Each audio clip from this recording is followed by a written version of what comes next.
না শীতল কুলা বানিয়ে গিয়ে কাঁপতাছি তো অনেক কাপড় দিছে। আল্লাহ যেন সেনাবাহিনীর সদস্যকে ভালো করে আমরা দোয়া করি। বগুড়ার সারিয়াকান্দিতে ঘন কুয়াশায় পথ হারিয়ে যমুনা নদীর ডুবোচরে আটকে পড়া ৫০ জন বড়যাত্রীকে বাংলাদেশ সেনাবাহিনী উদ্ধার করে মানবিক দৃষ্টান্ত স্থাপন করেছে। বুধবার রাতে বাংলাদেশ সেনাবাহিনীর সারিয়াকান্দি ক্যাম্পের টহল টিম কালীতলা নৌঘাট থেকে তাদের উদ্ধার করে। সেনাবাহিনী কর্তৃক বড়যাত্রী উদ্ধারকারী দলের মানবিক সহায়তার অংশ হিসেবে তীব্র শীতের মাঝে বৈরী পরিস্থিতিতেও নিরলসভাবে কাজ করে যাচ্ছেন। সেনাবাহিনীর এমন সাধারণ মানুষের সাথে বন্ধুত্বপূর্ণ আচরণ স্থানীয় জনগণের মাঝে ব্যাপক সাড়া ফেলেছে। জানা যায় বুধবার সকালে জামালপুর জেলার ইসলামপুর উপজেলার নোয়ারপাড়া ইউনিয়নের মাঝবাড়ি গ্রামের মোহাম্মদ খুরশেদ আলমের ছেলে শাকিল আহমেদের বিয়ে উপলক্ষে ৫০ জন বড়যাত্রী নিয়ে বগুড়ার সোনাতলা উপজেলার পাকুল্লা গ্রামে যান। বিয়ের আনুষ্ঠানিকতা শেষে বর কনেসহ সন্ধ্যায় তারা নৌকাযোগে ইসলামপুরের উদ্দেশ্যে রওনা হন। নৌকাটি যমুনার মাঝ নদীতে পৌঁছলে ঘন কুয়াশার কারণে নৌকার মাঝি দিক নির্দেশনা হারিয়ে ডুবোচরে আটকে যায়। রাত ৯টা থেকে ১১:৩০ পর্যন্ত দীর্ঘ সময় পথ খোঁজার চেষ্টা করা হলেও কুয়াশার কারণে কোনো দিক নির্দেশনা না পেয়ে শেষ পর্যন্ত নৌকাটি কালীতলা নৌঘাটে নৌকা নোঙর করেন। তীব্র ঠান্ডা ঘন কুয়াশায় বড়যাত্রীরা কোনো উপায় না পেয়ে কালীতলা নৌঘাটের খোলা একটা দোকানে আশ্রয় নেয়। এমতাবস্থায় সেনাবাহিনীর সারিয়াকান্দি ক্যাম্পের টহল টিম তাদের দেখতে পেয়ে সেনা ক্যাম্পে আশ্রয় দেয়। সকল বড়যাত্রীদের কম্বল, সোয়েটার, খাওয়া দাওয়ার ব্যবস্থা করেন। সারা রাত তাদের খোঁজখবর নেন। সকালে তাদের নাস্তা করিয়ে বাড়ির উদ্দেশ্যে নৌকায় পৌঁছে দেন। নৌকায় থাকা ইসলামপুর উপজেলার নোয়ারপাড়া ইউনিয়নের মাঝবাড়ি গ্রামের বড়যাত্রীরা জানান,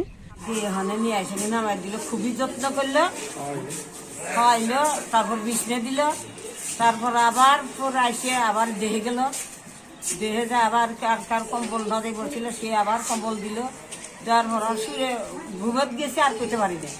তারপরে ৬টার দিকে উঠছি, ৬টার দিকে উঠে আবার সব পানি আসছিল না, পানি কিছু আসছিল কম, পরে আবার পানি দিল, দেওয়ার পরে সবাই মুখ হাত ধুয়ে আবার খাওয়াইলো, একটাকে ডিম, তারপরে খিচুড়ি, চা, দুধ চা খাওয়ার পরে খুবই যত্ন করলে এই নিয়ে আমরা হয়ে গেলাম। আপনাদের খুবই যত্ন করছে, খুবই যত্ন করছে, মানে খুবই যত্ন করছে। হাজার সত্যি খাওয়া দাওয়া বিছনাবাদী খাওয়ানোর কোনো অভাব নেই, কোনো কষ্ট আমরা পাইনি। পাহাড়ও দিছে, বড় সারা দেওয়ার পরে দুজন মানুষ আসলো, ৫০০ রুমের আসলো, বসা আসলো, বহুত যত্ন আলো করছে। খাওয়া দাওয়া হিসেবে কথাবার্তা এঙ্গিরে দেওয়ানোর জন্য বহুত চেষ্টা করি।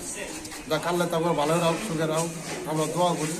আমাদের সেনাবাহিনী এই লোকজন ওখানে আমাদের দেখতে পাইছে, তারপর আমাদের কাছে যায়া আমাদেরকে ওখানে একমাত্র উদ্ধারে বলে, এটা রাত অনেক শীতের রাত, কষ্টের রাত, আমাদেরকে ওখানে উদ্ধার করে এখানে নিয়ে আসছে ক্যাম্পে।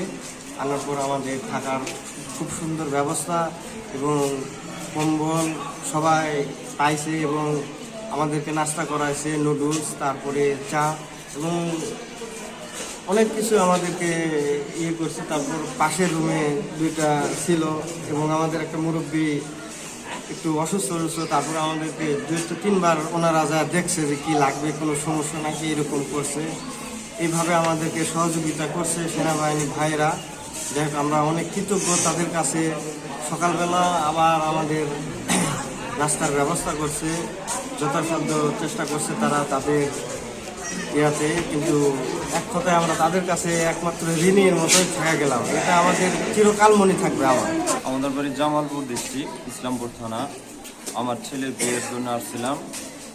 যাওয়ার পথে নৌকা দিক হারানো যাওয়াতে আমরা আবার ব্যাগ দিয়ে কালীতলা নৌকা ঘাটে এই পোলাপান নিয়ে করে আস্তানে নিয়েছিলাম। পরে সেনাবাহিনীর সদস্যরা নিয়ে দেখে আমাদের গাড়ি করে নিয়ে এসে স্কুলে রাখছিল খুব সুন্দরভাবে। রাতে খাওয়াইছে, নুডলস, চাটা খাওয়াইছে, আবার সকালবেলা খাওয়াইলো, খিচুড়ি, ডিম, চা খাওয়াইলো। খায় আমরা এখন ইনশাল্লাহ বিধি করে নিয়েছি। আলহামদুলিল্লাহ, আল্লাহ যেন ওনাগারে সেনাবাহিনীর সদস্যকে ভালো করে আমরা দোয়া করি। ইনশাল্লাহ আমরা খুব সুখে আসছিলাম। আমরা যে সময় নেয় আমাদের শীতের কাঁপতে আছে, তখন সারা রাঙে নিয়ে গেল, নিয়ে যাইয়া আগে শীতাগার বন্ধ দিয়েছে স্যার।